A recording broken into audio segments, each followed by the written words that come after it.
Hi friends, welcome to Andaman Arusuvai. இன்னைக்கு நம்ம பார்க்க போறது நல்ல டேஸ்டான ரவா கேசரி எப்படி செய்யறதுன்னு. வாங்க வீடியோக்குள்ள போலாம். அதுக்கு முன்னாடி நாங்க ஒரு புது சேனல் ஆரம்பிச்சிருக்கோம். அந்த சேனல் பேரு சிறுவண்டு சிக்காது. நீங்க எப்படி நம்ம சேனலுக்கு லவ் அண்ட் சப்போர்ட் கொடுக்குறீங்களோ அதே மாதிரி அந்த சேனலுக்கும் லவ் அண்ட் சப்போர்ட் கொடுங்க. இப்போ வாங்க வீடியோக்குள்ள போலாம்.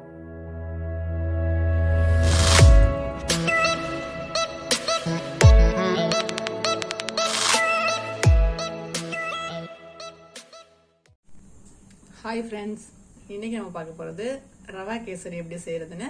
வாங்க எப்படி செய்யறதுன்னு பார்த்துருவோம். இப்போ ஒரு பேன் எடுத்துக்கிறோம். அதில் இப்போ ரவையை வறுத்து எடுத்துக்கிறோம். 1 கப் ரவை எடுத்துருக்கேன். அடுப்பை வந்து மீடியம் ஃப்ளேமில் வச்சு நல்லா வறுத்து எடுத்துக்கிறோம்.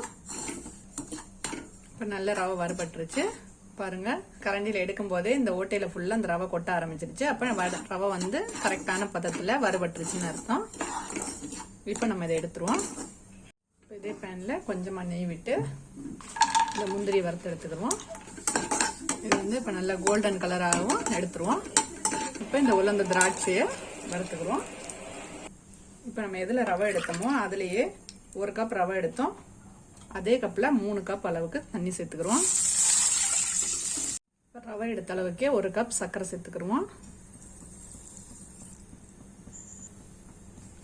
ஒரு சிட்டிகை அளவுக்கு உப்பு சேர்த்துக்கிறோம். இப்போ தண்ணி கொதிக்கட்டும், அது வரைக்கும் மூடி வச்சுருவோம். இப்போ தண்ணி நல்லா கொதிச்சிருச்சு. இதில் நம்ம ஒரு சிட்டிகை ஃபுட் கலர் எல்லோ கலர் எடுத்திருக்கேன், அதை இதில் சேர்த்துருவோம். நம்ம கேசரி எந்த கலரில் வேணுமோ அந்த கலர் எடுத்துக்கலாம். ரெட் கலரும் எடுத்துக்கலாம். நான் வந்து எல்லோ கலர் எடுத்திருக்கேன்.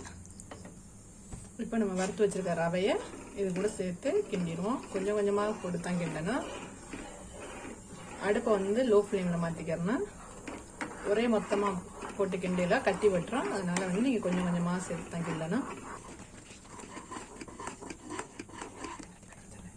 பாருங்க எப்படி நல்லா திக்காய் வருதுன்னு.